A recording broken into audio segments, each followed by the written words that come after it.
News, Black understand the weather is going to continue for a week or more. ITS current standards is pretty remarkable. It's looking like the worst is over for the Northeast, but what's next when questions are? In our forecast, we like to turn to David Pogue. Want to know a better term for global warming? Global weirding. I mean freak snowstorms in Texas, wildfires in Siberia this past week, another wall of weirdness wafted over the eastern U.S. Thick smelly smoke from the 400 wildfires burning in Canada right now. About 11 million acres are on fire. That's bigger than Rhode Island, Connecticut, Delaware and New Jersey combined. Two anomalies were at play simultaneously. First, the Canadian wildfires have burned 15 times more area than average, and winds pushed all that smoke south.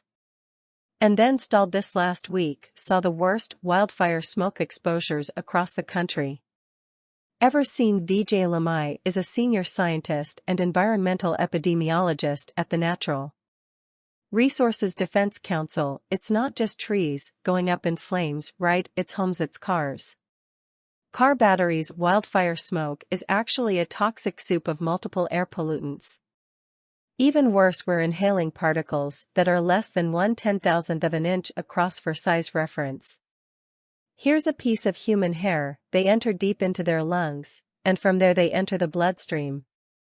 They're able to transport all sorts of deadly compounds, including carcinogens, to multiple organ systems. Truth is, wildfire smoke isn't that freakish anymore. At one point in 2020, San Francisco looked like this. Much of the Northeast was covered in a blanket of haze.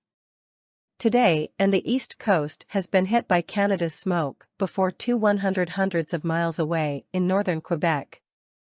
For now, the smoke is finally clearing out, but Canada is on track to have its worst wildfire season on record, and it's only early June. We haven't even technically begun summer yet. So, to conclude, Canadian wildfires.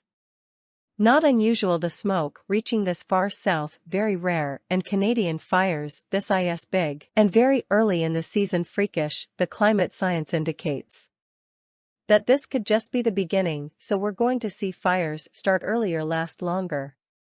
We may look back at this first week of June in 2023 fondly in the future as a relatively modest event.